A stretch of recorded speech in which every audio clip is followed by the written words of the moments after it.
Wallpaper! Wallpaper, no!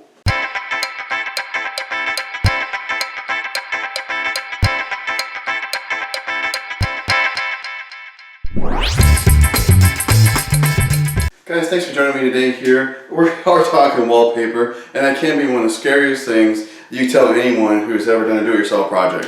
Now, hopefully, if you've done this before, you're about to do wallpaper removal, I really hope it goes easy for you. I hope the walls were properly primed or sized before the wallpaper was installed, meaning the walls were sealed so the wallpaper can actually come off in full sheets, okay? Well, let's talk about some things you're going to need. You're going to need a little perforator. Check this guy out. See, he's got little metal teeth there on the little rollers. Use this to perforate the wallpaper. It punctures the surface of the wallpaper, so when you're either going to steam it or spray it, the moisture can make it through to release the glue, okay? Easy enough. Alright, now we're not going to use a steamer on this one here. If you have a steamer, or you have someone who has a steamer you can borrow, fine, use it, that's great. But I really don't think it's worth spending the money to get a steamer, because it's not better than other solutions, in my experience and opinion. Okay, so I've got a half-gallon pump spray bottle with some hot water and a couple drops of Dawn. You're going to need some kind of a scraper knife. Some people like the ones on the handle that have a 4-inch changeable blade, a scraper you can get in your hardware store in the paint department. I prefer the 6-inch drywall knife. It's not only is it bigger, but it just, I don't know, I just find it works really good. I guess I'm used to using it, doing a lot of drywall over the years. Now some of you are going to ask, what about wallpaper stripper, okay? This is Roman's Piranha wallpaper stripper I got at Lowe's. $15 a gallon. Doesn't work bad. And just going to run out to you that this didn't work, just maybe just a little bit better than the Dawn soap, but not worth 15 bucks a gallon. First, you may want to mask off the floor where you're working, especially if you have carpet or hardwood floors beneath the wallpaper. You know, tape some painter's plastic to the baseboards so if the spray drips down and the wallpaper pieces hit, you're not messing the floor. I've got a tile floor here, so I've got some towels around the edge so I don't pull up, and then I'm just cleaning up the mess with my towel sponge, which you're probably going to want later. It helps to clean off any excess glue off the wall after you've stripped it, okay? So this is something that's good to do, but not directly part of, I guess it is kind of directly part of the wallpaper removal. So you're going to want to take your little perforator, okay? Very simple.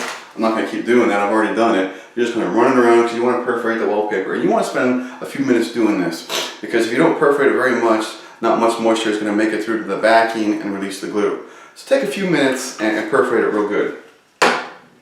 And that thing can end up sounding like nails on a chalkboard, so earplugs may be a good thing to do. You're going to want to spray it down, and starting at the top of the row, a lot of times this is the best thing to do, because the moisture runs down, so that way, you know, it kind of keeps dampening the area as you go. Same thing if you're using a steamer, just kind of work it. Depending on how fast your wallpaper is coming off, is how far in advance you should be wetting. Okay, if it's coming off really easy, then you can kind of really wet ahead and keep peeling, especially if you have two people working with you. But in this situation here, I'm pulling off like chunks like this. These are like my average size of piece of wallpaper that's coming off. Like, what the hell, right? So I've had to spray, let it soak, spray, let it soak. I'm not going further ahead at all because it just dries, okay? So what you want to do in this situation is peel off the wallpaper the best you can. Get that surface off. It's probably going to have a back still on it. Okay, so your hands are going to get nasty. Okay, and you're just going to work it. And you've got to be careful that you don't wet the wall too much. That was a good piece. That doesn't happen very often, but I've been wetting this and wetting this. These are the biggest pieces I've been getting at all. Not my average, my biggest. Okay, there's still some background here. If you wet the wall too much, you're going to kind of messing up and tearing the paper real bad with the sheetrock, and even dig it into the joint compound. So it's a real careful balance of just getting everything just right. Okay, and try not to, if you have troubles taking it off like this one is, try not to confuse, you know, the sheetrock paper from the backer on the wallpaper. Okay, see this right here? You see these strips right here? That's wallpaper backer. Okay, and this right in here, but it looks very similar to the sheetrock paper, okay? So you want to be careful that you get the back of the wallpaper off, which is what's right here. And maybe you can kind of see the difference in the camera, maybe you can't. Sometimes it comes off like a whole sheet, sometimes it does this, okay? Some of the other videos make it seem like they just all peel off super easy, and then you might start, you know, yanking on yours, so like, what the heck's going on? You want to just be like, right? And that's the way I am right now, okay? Alright guys, so thanks for joining me here today. I hope that these tips helped you with your wallpaper removal project. Don't forget when you're done, you want to kind of get some of the excess glue off, try to clean those walls up so they are paintable. I really hope that your project goes much easier than mine. This is the last day, but this is day 4 in a bathroom. Okay, it is a big bathroom, but seriously, day 4.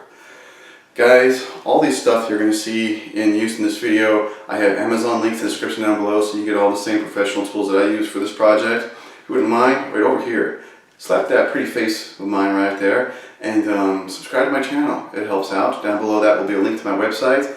Then over here will be some additional videos for you guys to watch. Thanks again.